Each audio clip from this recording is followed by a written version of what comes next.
In this section, we'll be looking at log analysis. So just small introductions or details about log analysis. Simply installing a firewall and IDS will not help you secure a network, and many people think that if you install a firewall or an IDS, it will perfectly protect, but unless it's properly configured, it won't help you. And even then, it needs constant updation in order to keep up with the latest attacks. And one should always frequently analyze the logs, because if you simply set up an IDS and don't monitor the logs, it's also a waste. And these analyzing logs will give you lots of things, like it will tell you if you're being attacked, or if there is a real APT attack being done against you, you can see it in a log. And this will help you prepare yourself, both like telling your employees that this company is facing a real attack, and that will make them more alert for APTs, and also that you can increase your security level in your firewall IDS and make their work harder. So like I said, you can even detect after an intrusion has happened, whether from the logs you can find if an intrusion has happened, and after it has happened also you can see how much data they took. All those details you can see in logs. So log analysis is a very important part of security. So what is SNOT? SNOT is an open source network intrusion prevention and detection system. It is developed by a company called SourceFire, and it detects lots of attack methods like denial of service, remote exploits, malwares. It can even detect if a port scan is being run, and a lot more. So this is the website for it, snot.org. You can visit it and check out about SNOT.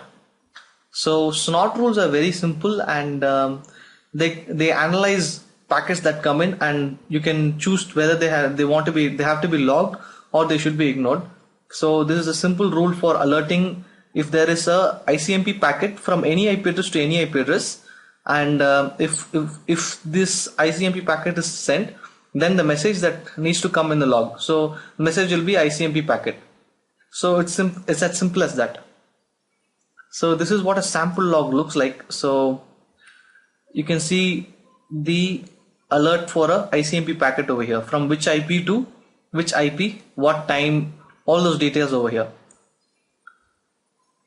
So one should always try to reduce the number of logs they get, because if a firewall or IDS is improperly configured, then there will be lots of false positives, and sometimes false positives and error messages can take up to 90% of the log size.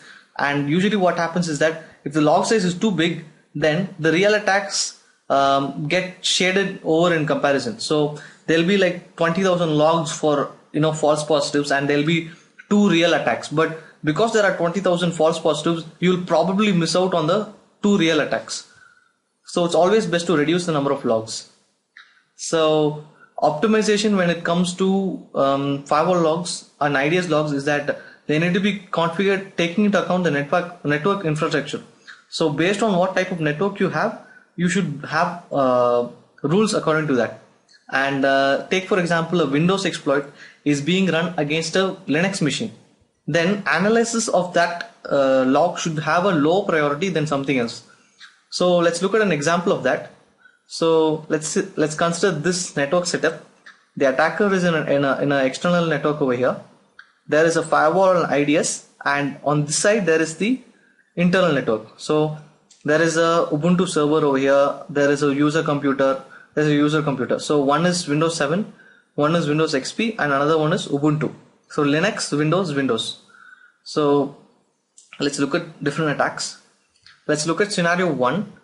The IDS is detecting that a Windows XP exploit is being sent from the attacker to the Ubuntu server, that is 192.168.56.1, and since the Windows exploit will not work in Linux, its priority level will be very less, priority level 3, which is give it a priority level of 3, and the attack is happening at 10 AM.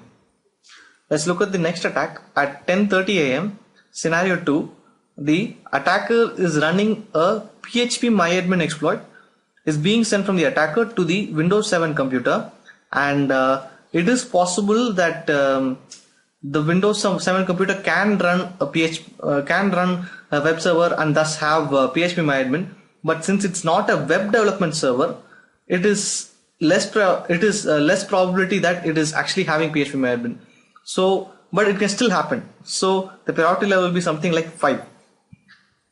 So let's look at scenario 3, which happens at 12:30, and you can see that the IDS is detecting that a document containing an exploit for Office 2007 is being sent via email from the attacker to the victim, that is 192.168.56.3, which is a XP computer.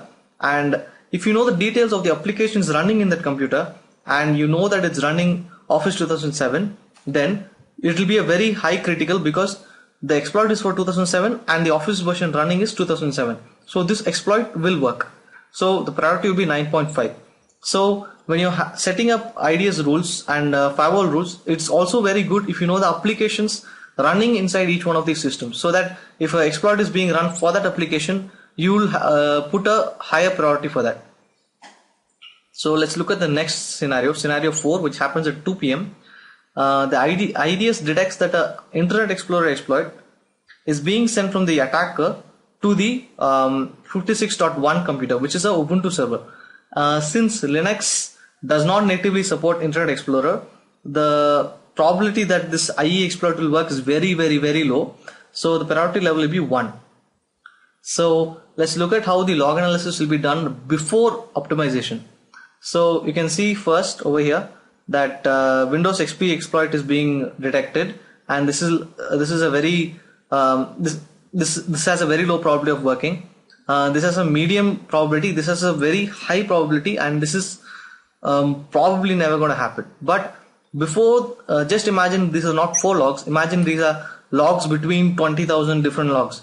So it will take a long time for somebody who's analyzing logs to get to this, and by the time they get to this log, the attacker would have done his damage, taken all the data and left. So log analysis should be done like this. It should be according to priority. So when he's going down and looking at the logs, he will see this exploit, the exploit for priority 9.5 at the top. So he'll deal with this first, then go to the others. So this is how log analysis should happen. Thank you.